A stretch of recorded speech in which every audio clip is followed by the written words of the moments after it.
Hello दोस्तों, मेरा नाम है सरफराज सहूद और फ़िलहाल मैं जामिया मिलिया इस्लामिया से बीए मास मीडिया की पढ़ाई कर रहा हूं। आज हमारा चर्चा का विषय है मेवात का गौरवशाली इतिहास और मेवात की वर्तमान स्थिति। मेवात में किस तरह साइबर अपराध अपनी जड़ें जमा रहा है और मेवात में शिक्षा का स्तर क्या है। इस विषय पर चर्चा करने के लिए आज हमने आमंत्रित किया है मोहम्मद हफीज़ को। मोहम्मद हफीज़ मेवात से ताल्लुक़ रखते हैं। मोहम्मद हफीज़ ने अपनी ग्रेजुएशन पॉलिटिकल साइंस में दिल्ली यूनिवर्सिटी से की है और उसके बाद उन्होंने अपनी मास्टर्स इंटरनेशनल रिलेशन में जामिया मिलिया इस्लामिया से की है। तो आइए हफीज़ साहब से बात करते हैं इन सभी मुद्दों पर और जानते हैं हफीज़ साहब के विचार इन पर क्या है। तो सबसे पहले बहुत बहुत धन्यवाद आपका हमारे चैनल पे आने के लिए। तो बेसिकली मेवात क्या है और मेवात का इतिहास किस तरह का रहा है, इस बारे में आप हमारे ऑडियंस को थोड़ा आइडिया दें, जिस वजह से वो इस डिस्कशन का हिस्सा बन पाए और अच्छे से चीज़ों को समझ। आपका बहुत बहुत शुक्रिया कि आपने मुझे यहाँ पे आमंत्रित किया, इनवाइट किया कि इस चर्चे पे हम कैसे बात कर सकते हैं, क्योंकि जैसे कि आपने बताया कि मेवात का इतिहास और मेवात का प्रेजेंट जो कंडीशन है, साइबर क्राइम और जो भी चीज़ें मेवात में हो रही है, जैसे लैक ऑफ लिटरेसी, जैसे पढ़ाई शिक्षा बहुत कम है, तो इन चीज़ों पर एक मेरा भी विचार था, मेरी भी थिंकिंग है बोलने का। तो अच्छी बात है कि आपने मुझे आमंत्रित किया। तो बेसिकली हम स्टार्ट करते हैं कि आपने क्वेश्चन पूछा कि मेवात क्या है। बेसिकली मेवात क्या है हमें बताना चाहिए लोगों को। तो मैं आपको बैक हिस्ट्री में ले जाता हूँ, पहले इतिहास में, कि मेवात क्या है। मेवात पहले एक बड़ा डेंस फॉरेस्ट था, बहुत फॉरेस्ट था। तो उस समय वो क्या बोलते हैं, मेवात में ट्राइब्स ही रहते थे। तो वो लोगों को, जैसे लोग आते थे उनके लिए सेटल होने के लिए जगह देते थे अर्ली टाइम पे। फिर हम बात करते हैं कि उसके बाद वो क्या बोलते हैं, मुग़ल पीरियड आया। मुग़ल पीरियड में मेवों को क्या इतिहास रहा।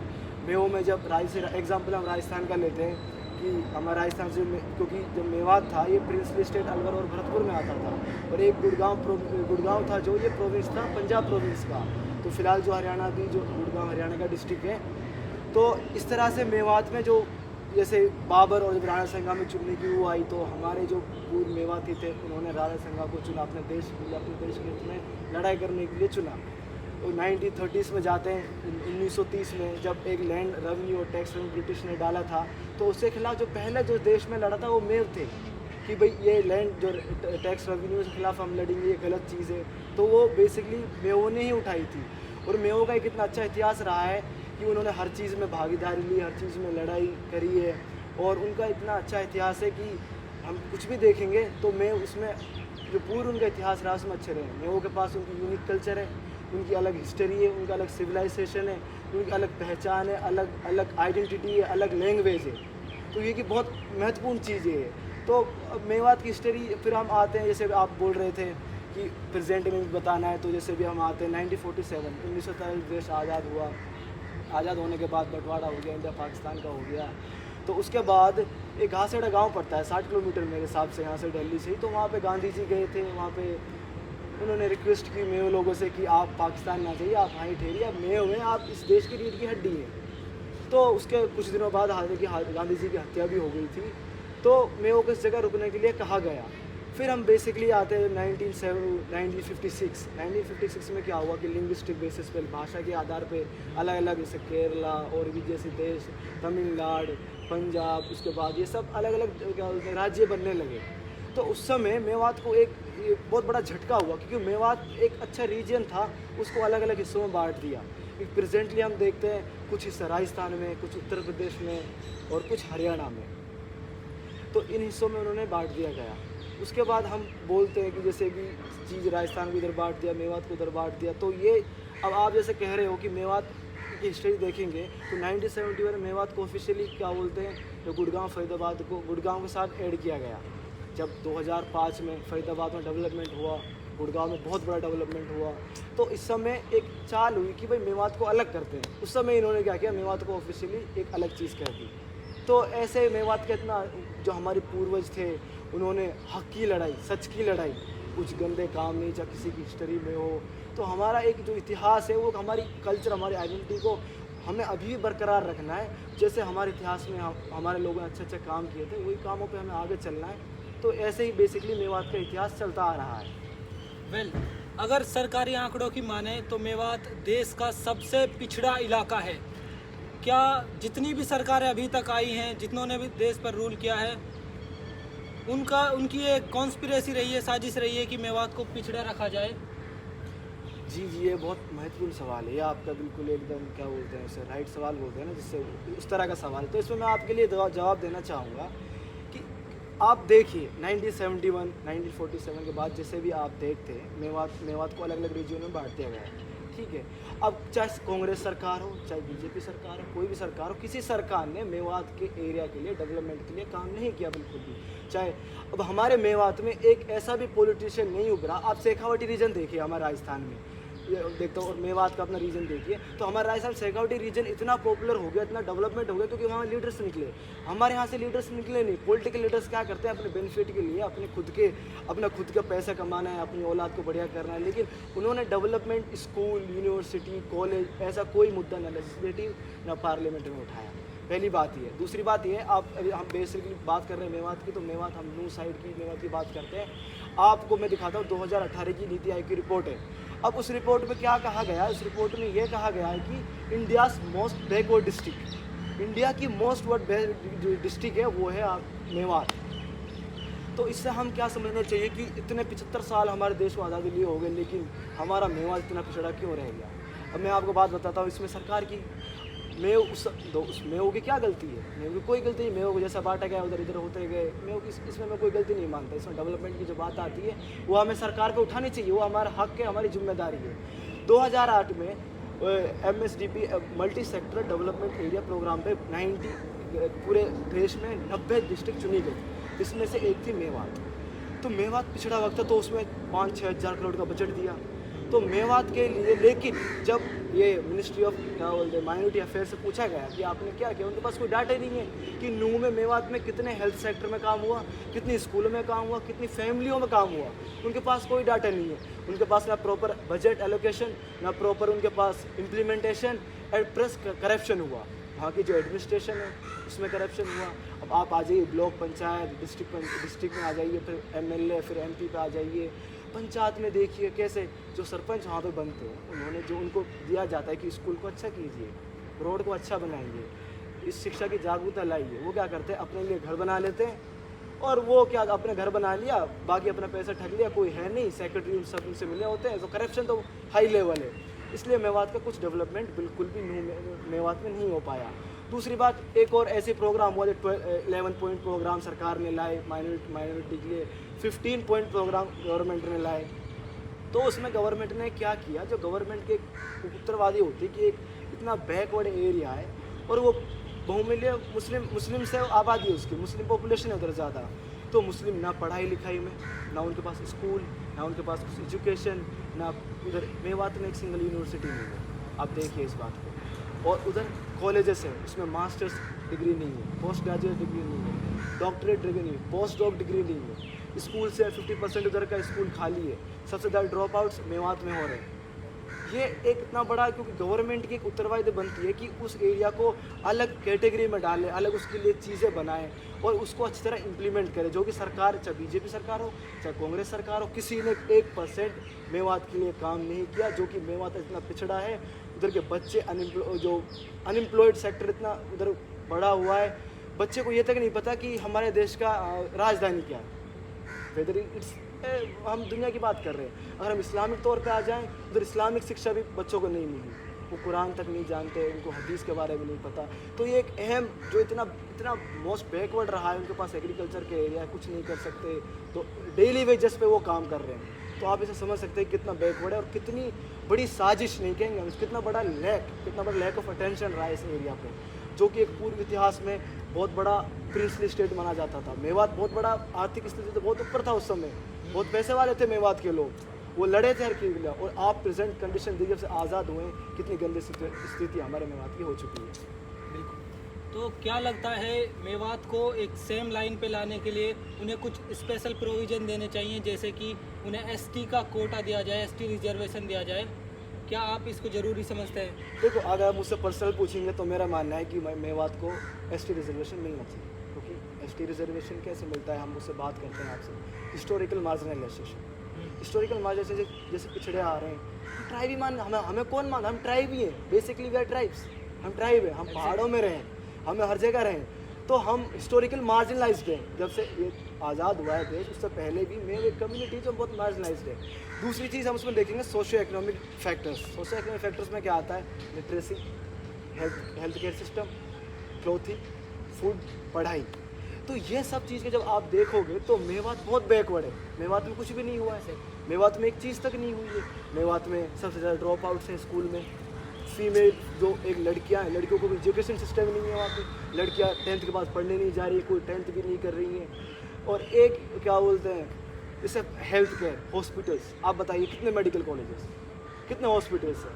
वो कहाँ जाते हैं? दिल्ली आते हैं, हमारे राजस्थान वाले जयपुर जाते हैं और जगह जाते हैं। चंडीगढ़ चले गए आज के लोग, वहाँ पे एक कुछ भी इंफ्रास्ट्रक्चर डेवलपमेंट, स्कूल, यूनिवर्सिटी कुछ भी नहीं है। दूसरा मुद्दा ये मैं आर्ग्यू करूँगा कि क्यों ST स्टेटस मिलना चाहिए। तीसरी चीज़ कल्चर आता है। अब आप हमारे कल्चर को देखेंगे, आप खुद मेवात से हो, बिलोंग करते हो, आप जामिया में पढ़ रहे हो, तो आपको पहली चीज़ ये जाननी होगी कि हमारी कल्चर बिल्कुल यूनिक है। हमारा सिविलाइज कल्चर है, हमारी कल्चर यूनिक आइडेंटिटी है। हमारे पास कल्चरली सब चीज़ है, हमारे पास हमारी हर चीज़, हम ट्राइब है बेसिकली अगर माना जाए तो कल्चर, हमारी लैंग्वेज, कल्चर, स्क्रिप्ट, सब चीज़ अलग है। तो एक ये तीसरा मुद्दा मैं अपने आप से रखूँगा।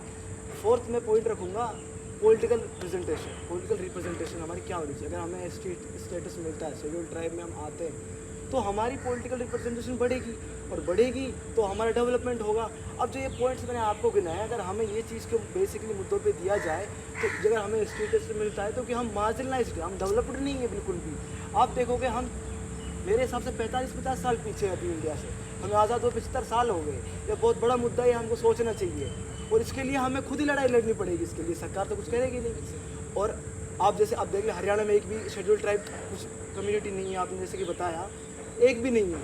तो मेवात एक कौम है वहाँ पे। अगर आप चाहें तो आप एक स्टेट की गवर्नमेंट में आते हुए आप ड्राफ्ट रख सकते हैं, आप आगे पार्लियामेंट में ट्राइबल के जा सकते हो, एक दर्जा दिला सकते हैं, जो कि वो मेवों के लिए बहुत बड़ी उत्साह की चीज़ होगी। मेव आगे बढ़ेंगे, पढ़ेंगे, लिखेंगे, कुछ करेंगे, और उनका जो भी जो मार्जिनाइज है उनका डेवलपमेंट होगा, जो कि डेवलपमेंट एक बहुत इस एरा में बहुत डेवलपमेंट हमारा होना चाहिए। अगर नहीं हुआ, नहीं सोचा, पढ़ाई पे ध्यान नहीं दिया, शिक्षा पे ध्यान नहीं दिया, यूनिवर्सिटी नहीं खुल रही, इन पर मेवों ने ध्यान नहीं दिया, प्रोटेस्ट नहीं किए, अपनी आवाज़ नहीं रखी, तो हमारे बहुत बदतर हाल होने वाले। ये हमको समझना चाहिए। जितने भी पढ़े लिखे लोग हैं उनकी सबकी दायित्व बनता है कि इस चीज़ को वो करें, इस चीज़ पे वो लड़ें, इस चीज़ के लिए हर चीज़ पे आर्टिकल्स लिखें। मैं एक आर्टिकल्स पढ़ रहा था, मेवात में there is no clean drinking water, पीने के लिए पानी नहीं, एक्चुअली स्कूल्स नहीं, कुछ भी नहीं है। तो अब जैसे आप रिसर्च पढ़ोगे, आप आर्टिकल्स पढ़ोगे, तो आपको पता चलेगा कि कितना नीचे हमारा मेवात जा चुका है। तो एक ST रिजर्वेशन ये बहुत बड़ा मुद्दा है। हर कोई अपने मुद्दे के लिए लड़ता है। जाट रिजर्वेशन के लोग लड़ते थे, अभी जम्मू कश्मीर में जो ट्राइब्स पहाड़ी थे उनको सेंट्रल गवर्नमेंट ने दे दिया। हालांकि वो हमसे डेवलप्ड है, हम उनकी तरह डेवलप्ड भी नहीं है। अगर हम लड़ाई लड़ेंगे, हम लड़ेंगे, तो हमें लगता है कि हमें इस चीज़ के लिए लड़ना चाहिए। हमारे पॉलिटिकल लीडर्स क्या करते हैं? कभी पॉलिटिकल लीडर्स ने मुद्दा उठाया? कोई भी हमारे मेवात में कोई पॉलिटिकल लीडर निकला, किसी ने भी कुछ कहा? ये तो सब उनका दायित्व बनता है। लोग कुछ भी, उनको कुछ सिर्फ अपने आप से अपने काम कर लिए उनसे मतलब है। कोई कम्युनिटी का मुद्दा नहीं उठाना, कोई बेसिक शिक्षा पे कोई काम नहीं करना, डेवलपमेंट पे काम नहीं करना, क्या पर कैपिटा इनकम कितनी जा रही है, डेली वेजेस में कितना काम कर रहे हैं, उनको कुछ पता नहीं है। They only know about themselves कि हमें क्या करना है, हम अपने क्या कर सकते हैं। तो ये एक हमारी जो मेवात कम्युनिटी है, मेवाती लोग हैं, उनको एक थिंकिंग आनी चाहिए कि पैसा ये सब कुछ चीज़ नहीं है। आपको अगर अपना भविष्य सही करना है, अपने बच्चों को सही करना है, बच्चों को एक सही दिशा पे ले जाना है, तो आपको अपने हक के लिए लड़ाई लड़नी होगी। बच्चों को पढ़ाना होगा, नेताओं को अच्छी तरह चुनना होगा, बहुत गौर करके चुनना होगा, तब जाके आप एक अच्छा शिक्षित, अच्छे डेवलप्ड सरकार, आप सरकार से लड़ोगे नहीं, सरकार आपको कैसे चीज़ दे देगी, कैसे डेवलपमेंट दे देगी? आपको कुछ पता ही नहीं कि मेवात में क्या चल रहा है, कौन से स्कीम्स आ रही हैं, क्या फ्लैगशिप स्कीम्स हैं, कैसे डेवलपमेंट होगा, आपको कुछ नहीं पता, तो आप कैसे लड़ोगे? ये जागरूकता पैदा करनी, ये पढ़े लिखे लोगों की भी, जो पॉलिटिकल लीडर्स हैं उनकी भी एक दायित्व बनता है इस चीज़ में। तो इस चीज़ के ऊपर मैं ये कहना चाहूँगा कि ST आरक्षण मिलना चाहिए, हमें उसके लिए लड़ाई लड़नी चाहिए।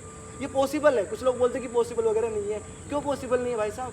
कुछ बोलते ज्योग्राफिकल लोकेशन वगैरह। अरे आप हिस्ट्री में जाइए, आप सरकार से लड़िए, कॉन्स्टिट्यूशन में जाइए, आर्टिकल 15, आर्टिकल 40 हैं, इन सब में जाइए, हैं अमेंडमेंट्स हैं कॉन्स्टिट्यूशन में। अगर सरकार चाहती है तो एक ट्राइब को लेकर वो आरक्षण में डाल सकती है भाई साहब, वो ST बना सकती है। तो हक के लिए हमें लड़ना पड़ेगा। जब मेवात के पिछड़ेपन की बात होती है तो मीडिया बिल्कुल अपनी चुप्पी साध लेता है। लेकिन जैसे ही बात आती है मेवात में होने वाले क्राइम्स की तो उसको बढ़ चढ़ कर दिखाता है। हाल ही में मीडिया ने मेवात को नए जामताड़े के रूप में बताया था। मेवात में आए दिन साइबर अपराध बढ़ते जा रहे हैं। साइबर अपराध के मेवात में क्या आंकड़े हैं और इनकी क्या वजह है, क्यों इस तरह की घटनाएं मेवात में हो रही हैं? देखो, अगर साइबर अपराध पे हम जाएंगे तो साइबर अपराध पे आप देखिए मीन्स 16% राजस्थान में डिस्ट्रिक्ट है भरतपुर साइबर क्राइम का हो गया, 14% मथुरा, 12% पे आता है जमतारा और 12% पे आता है नून।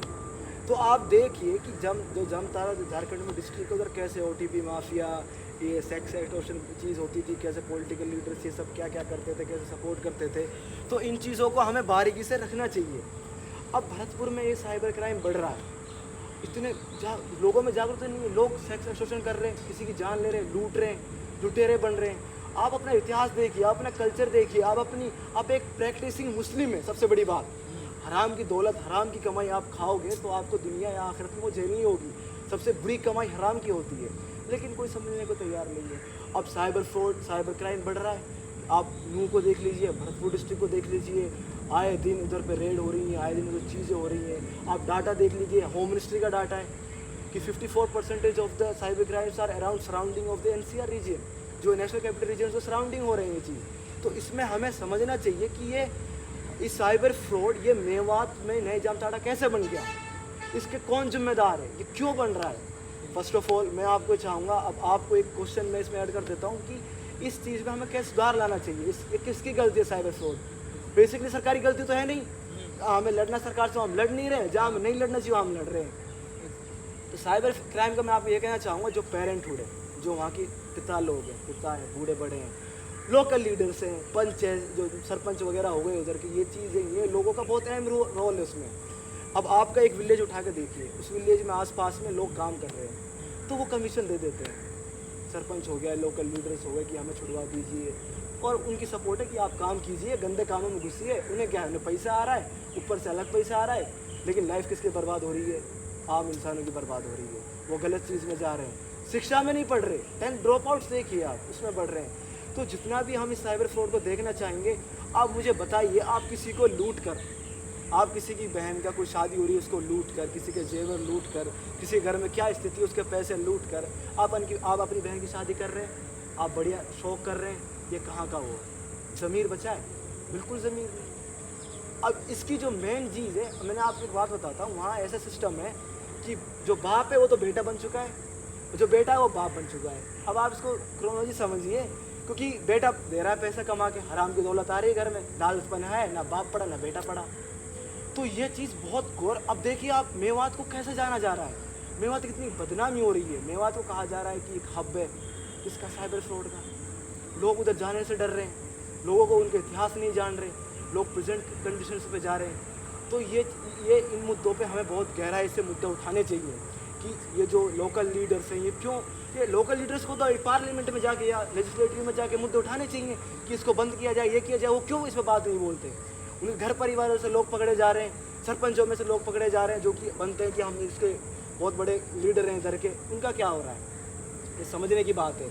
और तीसरी बात मैं आपको ये बताऊंगा कि वहाँ पे लोगों को बिल्कुल भी शिक्षा नहीं है। अगर आप बच्चों को शिक्षा नहीं दोगे तो आपको भुगतना पड़ेगा। अब आप वहाँ पे प्लस एजुकेशन, ऐसे तो वर्ल्ड की भी दुनियावी तालीम नहीं है, इस्लामिक एजुकेशन है। अगर आप इस्लामिक फंडामेंटल से बच्चों को देंगे, पढ़ाएंगे कि अल्लाह, ईमान, नबी सल्लल्लाहु अलैहि वसल्लम कैसे आए, क्या हुआ, क्या सेक्रीफाइसेस दी उन्होंने, कैसे हमारा इस्लाम बढ़ रहा है, कैसा इस्लाम बढ़ना चाहिए, इस्लाम की क्या फंडामेंटल थिंग्स है, तो जो आप कर रहे हो तो इस्लाम में है ही नहीं। आप इस्लाम को उतना गंदा बना रहे हो दुनिया में। आप एक मुस्लिम बहुमूल्य संघ हो, एक पॉपुलेशन हो, मेवात जाना चाहता है, आप ही बदनाम करोगे तो फिर क्या कम्युनिटी की इज्जत रह जाएगी? ये सबसे दायित्व बनता है उधर के लीडर्स का और उसके माँ बापों का। उनके माँ बाप खा रहे हैं उन पैसों को, हैं, अपनी बेटी को शादी कर रहे हैं, बड़ी बड़ी गाड़ियाँ निकलवा रहे हैं, इनसे क्या होगा? कुछ नहीं होगा। ये तो और हम अंडर डेवलप्ड हो जाएंगे। अब पुलिस उनके घर पे जा रही है, पुलिस के अगेंस्ट वार कर रहे हैं, ये कहाँ का नियम है? जो फिलहाल सिचुएशन है, मैं पुलिस का उनकी अच्छी भूमिका मानता हूँ, क्योंकि साइबर फ्रॉड उन्हें ख़त्म करना है। 54,000 केसेस हैं, 400-500 करोड़ से ऊपर फ्रॉड क्या बोलते हैं अमाउंट है। पुलिस को तो एक्शन लेना पड़ेगा। होम मिनिस्ट्री से, डायरेक्ट होम मिनिस्ट्री से जब आएंगे तो वो तो लेना पड़ेगा। तो इस चीज़ को रोकने के लिए पुलिस एक अच्छी भूमिका निभा रही है, जो पुलिस को निभानी चाहिए। अगर ये अभी भी नहीं सुधरे, इनको अभी फंडामेंटलिज्म, अपने इस्लाम के, हमारी माँ बाप, हमारी इज्जत, हमारा, इनको इज्जत के बारे में लिटरली पता नहीं है, ज़मीर पता नहीं कहाँ गया है इन लोगों का। तो मेरे हिसाब से ये माँ बाप का, उधर के लोकल लीडर्स का, उधर के जो पंच हैं, इनको कमीशन ना खाते हुए लोगों पर ध्यान रखना चाहिए और उनके लिए पढ़ाई व्यवस्था, शिक्षा, हेल्थ केयर, इन चीज़ों पे और मुद्दे उठाने के लिए यूनिवर्सिटीज़, कॉलेज, इन पे उनको ज़्यादा ध्यान देना। इन सब अपराधों की जड़ हफीज़ साहब ने बताया कि शिक्षा है। मेवात में शिक्षा का स्तर बढ़ाने के लिए हम क्या क्या कदम उठा सकते हैं हफीज़ साहब, इस पर थोड़ा। देखो, शिक्षा एक बहुत बड़ा इंसान की ज़िंदगी में रोल प्ले करता है। शिक्षा अगर आपको नहीं मिली तो आपको कुछ नहीं मिला। बेसिकली अगर ऐसा प्रैक्टिसिंग मुस्लिम में, वो हमारी माइनॉरिटी जो कम्युनिटी है मेवात में, हमारे कुरान में क्या है, इक़रा बिस्मि रब्बिकल्लज़ी खलक़, इक़रा, पढ़ो। सल्लल्लाहु अलैहि वसल्लम ने कुरान, अल्लाह कह रहा है कि आप पढ़ो, तो आप क्यों नहीं पढ़ रहे? तो हमें इस चीज़ के लिए एक तो हमें एक जागरूकता, हमें एक मॉडल सेट करना होगा कि हम हर जो भी लीडर्स हैं, उभरते हुए लीडर्स हैं, जो भी आसपास पंच हैं, अच्छे पढ़े लिखे लोग हैं, वो एक तो जागरूकता करें कि स्कॉलरशिप स्कीम गवर्नमेंट क्या दे रही है। अगर नहीं दे रही है तो उसके लिए लड़ाई लड़नी चाहिए। लेफ़्ट आउट हो रहे हैं उसके लिए लड़ाई लड़नी चाहिए। आपको स्कूल में शिक्षा नहीं है, टीचर्स नहीं मिल रहे, उसके लिए आपको लड़ाई लड़नी चाहिए। आप और चीज़ों में लड़ाई लड़ लेते तो इसमें क्यों लड़ाई नहीं लड़ते? तो शिक्षा का एक अहम मुद्दा ये हमें रखना होगा कि हमें हमारे जो लोकल, हमें स्कूलों की तादाद बढ़ानी होगी, हमें जागरूकता बढ़ानी होगी और हमें इतनी जागरूकता बढ़ानी होगी कि हमें उनको स्कोप बताना हो कि आप पढ़ के लिख के ये चीज़ बन सकते हैं। आप पढ़ाई लिखाई करिए, आप पढ़िए, आपके लिए सरकार, आप लड़िए उनके लिए। अगर हमें जैसे लोकल लीडर्स हैं, वो कितनी स्कॉलरशिप प्रोवाइड कर रहे हैं। पॉलिटिशियन है, कौन निकला है आज तक जिसने वो कुछ भी मेवात के लिए, शिक्षा के लिए काम किया है? कोई निकला है? आप हर स्टेट में हर कम्युनिटी को उठा के देखिए, एक लीडर निकला होगा जो अपनी पर्टिकुलर कम्युनिटी के लिए उसने शिक्षा पर ध्यान दिया है। हमारे मेवात में किसी ने ध्यान ही नहीं दिया। क्यों नहीं ध्यान दे रहे? अपनी मस्ती में, मौज में है वो साहब। तो हमें शिक्षा को लेके स्कॉलरशिप स्कीम्स, हमें जो हमारे MLA MP जो भी हैं किसी कम्युनिटी के, हमें उनसे बोलना चाहिए कि हमारे स्कूल्स शिक्षा, टीचर्स बढ़ाइए, इनको 12th तक करिए, इनको चीज़ों को बढ़ाइए। और एक हमें जितनी भी हमारे वहाँ बेसिकली हम मेव हैं, तो हमारे वहाँ पंचायती सिस्टम बहुत होता है। लोग बड़े बूढ़ों की, बुजुर्गों की मानते हैं, तो बुजुर्गों की जो या तो युवा बढ़ रहे हैं उनको एक कमेटी सेट करनी चाहिए। एक कमेटी सेट करके उनको करना चाहिए कि हम एक शिक्षा के लिए क्या कर सकते हैं। शिक्षा दोनों होनी चाहिए। जैसे कि मैंने बताया, जैसे कि हम गांव में पंचायत वगैरह होती है अपने, बहुत ज़्यादा उनके सिस्टम में लोग बाग मानते हैं उन चीज़ों की, क्योंकि फ़िलहाल जो जब से साइबर क्राइम आया है उसका कम अहमियत हो गई, क्योंकि लोगों के पास हराम का पैसा ज़्यादा आ गया है। तो फिर हमें उन लोगों की बात माननी चाहिए। हमें एक जो युवा पीढ़ी है उनको इस पर कदम उठाना चाहिए, जो पढ़े लिखे लोग हैं, कि हम कैसे शिक्षा को आगे बढ़ावा दे सकते हैं, क्या चीज़ कर सकते हैं। अब जो भी लीडर्स हैं वो अपने वोट बैंक के लिए अगर बोलेंगे कि मैं शिक्षा दूंगा, ये करूंगा, तो उससे फ़ायदा नहीं है। You have to prove first. आपको पहले चीज़ें, आपको कम से कम आप स्कॉलरशिप दो। आप एक चुनाव लड़ रहे हो, आप एक लीडर हो, आप बच्चों को एक चुन के, जो पढ़ने वाला बच्चा है उसको स्कॉलरशिप दीजिए, अपने एक ट्रस्ट फाउंडेशन कीजिए, NGOs बनाइए। अगर आपको इतनी फिक्र है चीज़ की कि मैं ये डेवलपमेंट करूँगा, तो ये एक अहम मुद्दे। इन चीज़ों को ऐसे ही हमारी शिक्षा के लिए जागरूकता ज़्यादा आगे बढ़ेगी। और जो कि हमारी ये दायित्व है, जो भी कोई भी यूनिवर्सिटी हो, जो भी लोग आ रहे हैं कि ये जैसे JNU, DU, जामिया, और इन यूनिवर्सिटियों में लोगों को आना चाहिए, उनके लिए बढ़ावा देना चाहिए। और जो लोग पढ़ रहे हैं उनको एक रोल मॉडल होना चाहिए कि हमने ये कर रहे हैं, हम ये कर रहे हैं। Whether it is not about IPS, IAS और समथिंग, जर्नलिस्ट, पढ़ाई होनी चाहिए आपकी। आप एक लेवल होना चाहिए आपका। आप किसी फील्ड में जा रहे हो, कोई फील्ड कम नहीं है, आपको हर फील्ड में उतनी इज्जत मिलती है जितनी कोई भी फील्ड हो। तो मैं चाहता हूँ कि लोग समझें चीज़ों को और हम खुद जागरूकता फैलाएं। जो एक पंचायत कम्युनिटी होती है, सरपंच का काम होना चाहिए, लोकल MLA का काम होना चाहिए, MPs का काम होना चाहिए कि इस चीज़ पे ज़्यादा ध्यान दें और चीज़ों को ज़्यादा बढ़ाएं। और जो गलत चीज़ें उन्हें जितना डिक्रीज़ किया जाए उतना हमारे लिए अच्छा है, वरना हम इतने पीछे पहुंच जाएंगे कि हमने सोचा भी नहीं होगा। इस चर्चा के दौरान हमने जाना कि मेवात हर तरह पिछड़ा हुआ है, चाहे वो शिक्षा का क्षेत्र हो, चाहे वो बेसिक फैसिलिटीज़ हो, जैसे कि पीने का पानी और हेल्थ केयर, उन सब में पिछड़ा हुआ है। अब हमारा आखिरी सवाल ये है कि मेवात इन सब में सुधार करने के लिए मेवात के लोग क्या कदम उठा सकते हैं और राज्य सरकारें में केंद्र सरकार इसको सही करने के लिए क्या कर सकती है? देखो, जैसे कि आपने कहा केंद्र सरकार, राज्य सरकार, तो मैं केंद्र सरकार से ये कहना चाहूँगा, 75 साल हो गए एक proper allocation, budgetary, implementation, accountability, ये 4 चीज़ बहुत महत्वपूर्ण होती है। अगर आपको पता है कि एक मुस्लिम बहुत एक चीज़ है, और एक आप पॉलिटिकल रिप्रेजेंटेशन दीजिए। आप इंडिया में उठा के देखिए, जो मोस्टली जहाँ सिग्निफिकेंट मुस्लिम्स हैं वहाँ पे आपने एससी रिजर्व कर रखी है एमपी की सीट, जहाँ पे लगता है कि मुसलमान जीत सकता है। तो एक तो ये, तो दूसरी बात मैं ये कहना चाहूँगा कि आप, अगर आपको पता है, आप एक आपकी नीति आयोग है, आपकी प्लानिंग कमीशन है इंडिया की सबसे बड़ी, अगर वो एक स्टेटमेंट दे रही है कि वो मोस्ट बैकवर्ड डिस्ट्रिक्ट जो मेवात है, तो आपको सोचना चाहिए कि हम इस डिस्ट्रिक्ट को इतने साल हो गए, हमें इसके लिए क्या करना चाहिए, कैसे इम्प्लीमेंट। अब देखिए 15 प्रोग्राम, फ्लैगशिप प्रोग्राम था, उसमें अच्छा खासा बजट हुआ, अच्छा खासा चीज़ें हुई बैकवर्ड डिस्ट्रिक्ट के लिए, लेकिन उसे 4 साल से कैबिनेट सेक्रेटरी ने मीटिंग नहीं ली, इम्प्लीमेंटेशन नहीं है, करप्शन है। तो राज्य सरकार, वैसी सरकार हो, सबको एक इम्प्लीमेंटेशन बनाना चाहिए, एक पर्टिकुलर स्कीम्स बनानी चाहिए कि हम इस एरिया को कैसे डेवलप कर सकते हैं, जो कि 1947 की तरह दिखता है। अगर हम जाते हैं तो हमें वही हमें नज़ारे उधर नज़र आते हैं। पक्के घर अभी बनने लगे हैं उधर, पहले कुछ नहीं था उधर। तो राज्य सरकार होगी, कांग्रेस हो, बीजेपी हो, चाहे राजस्थान की मेवात हो, हरियाणा की मेवात हो, कुछ नहीं किया है, नथिंग। तो हमें उस चीज़ के लिए, ये हमारा फ़र्ज़ है, हम लड़ें। अब हम डेवलप तभी हो पाएंगे तब हम शिक्षा प्राप्त करेंगे। अब हम लोग पढ़ रहे हैं, हम आवाज़ उठा रहे हैं। हम क्यों उठा रहे हैं? क्योंकि हम चीज़ों को डेल्व समझ रहे हैं, हम चीज़ों को समझते हैं कि चीज़ ऐसे होनी चाहिए। अगर हम नहीं बोलेंगे इन चीज़ों के बारे में, सच को सच नहीं कहा जाएगा, झूठ को झूठ नहीं कहा जाएगा, तो फिर आपको पढ़ाई लिखने का कोई नहीं है।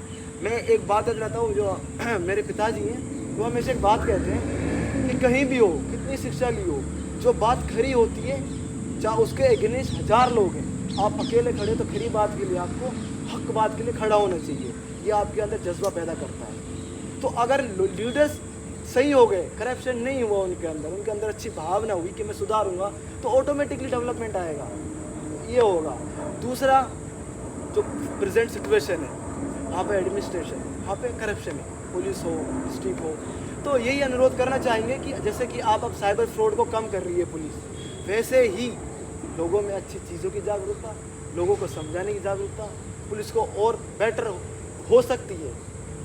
मीन्स अब ये सिंपल सी बात है, अगर पुलिस को आप मारोगे तो पुलिस आपको मारेगी। भाई साहब, आपके पास कोई अधिकार नहीं है पुलिस को मारने का, आप क्रिमिनल, आपके अगेंस्ट केस है। तो मेरे को ये चीज़ भी समझ आनी चाहिए, और पुलिस को एक अच्छी कंडीशंस हो, इस क्राइम भी, जो भी फ्रॉड चल रहा है, जो भी सिचुएशन है, जिससे इससे हमारे मेवात में डाइवोर्स रेट, हमारे मेवात में ड्रॉप आउट स्कूल में जो पढ़ने नहीं जा रहे बच्चे, तलाक के मैटर आ रहे हैं, बहुत आ रहे हैं। क्यों आ रहे हैं? हराम की कमाई हो रही है। हराम की कमाई जितनी होगी उतना मेवात नीचे गिरता जाएगा। ये हमका सबका दायित्व बनता है कि हम इस चीज़ के लिए लड़ें, और हम शिक्षा के लिए लड़ें, राज्य सरकार के लिए रिजर्वेशन के लिए लड़ें। जो भी बोलते हैं कि ये एसटी क्या होता है, क्या मिलेगा, कुछ लोग ऐसे फेसबुक मीडिया हो गए, इन पे वो कुछ भी नहीं जानते, कॉपी पेस्ट कर देते हैं, बेसिक नॉलेज भी नहीं है। तो उन चीज़ों उनको समझनी चाहिए कि हमें पहले चीज़ समझ आनी चाहिए कि हम किस चीज़ के लिए लड़ना चाहिए। तो एक जागरूकता, पढ़ाई लिखाई सबसे मोस्ट इम्पोर्टेंट थिंग है। अगर हमें आगे बढ़ना है, हमें अच्छा चीज़ों को डेवलप करना है, यही चीज़ मैं आपसे बोलना चाहूँगा। और मेन मुद्दा ये बोलना चाहूँगा, जो भी ये पॉलिटिकल लीडर्स हो गए, पंच वंच हो गए, ये सब चीज़ों को ध्यान रखते हुए इन्हें सोचनी चाहिए कि हमारी भी आखिरत है, हमारे भी बच्चे हैं, उनके साथ भी बुरा होगा। अगर हम किसी दूसरे की पढ़ाई, स्कूल में फ़ंड आ रहा है और कई फंड आ रहा है, हम बेसिक नहीं दे पा रहे, इम्प्लीमेंटेशन नहीं कर रहे, तो हमारे साथ भी किसी दिन बुरा होगा। ये चीज़ों को समझना चाहिए और इन चीज़ों पर गौर देना चाहिए। जितने भी मुद्दे मैंने बताया, अपने हमारा जो इतिहास बताया, इतिहास हमारा और भी बताने लायक है। इंटरव्यू शॉर्ट है, लेकिन इतिहास हमारा बहुत अच्छा है। हमें proud, we should be proud of that. हमें प्राउड चीज़ करनी चाहिए हमारे कल्चर पे। और जो भी पढ़े लिखे लोग हैं, उनको अपनी आइडेंटिटी, अपना कल्चर प्रिजर्व करना चाहिए। आप देखिए north east, Kerala, southern states, आप उनको देखिए, वो तादाद में कम है, लेकिन वो अपनी कल्चर, अपनी आइडेंटिटी को प्रिजर्व करते हैं, and they are doing well, good. Basically central universities में चीज़ें कर रहे हैं, जो कि एक मेव कम्युनिटी होकर नहीं कर पा रहे, क्योंकि आप पढ़े लिखे नहीं हो। आपको कहा गया पिछड़े हो। क्यों पिछड़े हो? अपनी रीजनिंग, एनलाइटमेंट लाओ। 70वीं सेंचुरी यूरोप में क्या हुआ था? एनलाइटमेंट, रीजन, रीजनेबिलिटी, सोच, विचार, इसके ऊपर जब बना तभी तो शिक्षा आई। आप भी तो लाओ। पैसे के लिए मत मरो, पैसा ज़िंदगी में इतनी बड़ा मुँह नहीं रखता। अगर पैसे के पीछे भागोगे तो आप कभी अपनी इज्जत, अपनी जो आपकी जिम्मेदारी है उस पर नहीं कर पाओगे। ठीक है, पैसा अच्छी है, बेसिक फैसिलिटी लाता है, बढ़ाता है सब चीज़ों को, लेकिन अगर आप शिक्षा नहीं दे पाओगे, आप शिक्षा को अहमियत नहीं दोगे, तो आप कुछ नहीं कर पाओगे। तो हमें ये करना चाहिए, हमें अच्छे लीडर्स, हमें अच्छे अपनी कम्युनिटी के लोग, हमें अच्छे पढ़े लिखे लोगों को सपोर्ट करना चाहिए, हमें इस चीज़ को आगे मुद्दा बढ़ाना चाहिए, और हमें इसके लिए रिजर्वेशन हो, कोई भी चीज़ जो शिक्षा में आगे जागरूकता फैलानी चाहिए। और जो भी ये फ्रॉड वगैरह जो भी चीज़ें हो रही हैं, ये पूरी मेवात के लिए एक टाइप की बदनामी है, तो इस बदनामी से हमें बचना चाहिए। पढ़े लिखों को इसके लिए जागरूकता फैलानी चाहिए, और जो भी चीज़ हमें अच्छे अच्छे काम करने चाहिए, हमारी एक फ़र्ज़ बनता है। तो मैं इस चीज़ पर इतना ही कहना चाहूँगा। बहुत बहुत धन्यवाद हफीज़ साहब अपना कीमती समय हमारे साथ देने के लिए और ऐसे महत्वपूर्ण टॉपिक पर बात करने के लिए। शुक्रिया आपका, धन्यवाद, थैंक यू। आखिर में मैं यही कहना चाहूँगा कि आप कामयाब होने के लिए किसी भी तरह का इलीगल शॉर्टकट ना अपनाएं और अपने आसपास के लोगों को जागरूक करें। जो लोग मेवात से किसी अच्छे मुकाम पर हैं, किसी अच्छी यूनिवर्सिटी में पढ़ रहे हैं, वो उन लोगों को लीड करें जो अनपढ़ हैं, जो वहाँ पर जिनके पास समझ नहीं है चीज़ों को समझने की, उनको बताएं कि किस तरह की स्थिति है। बाकी हमारे साथ जुड़ने के लिए आपका बहुत बहुत धन्यवाद, शुक्रिया, जय हिंद।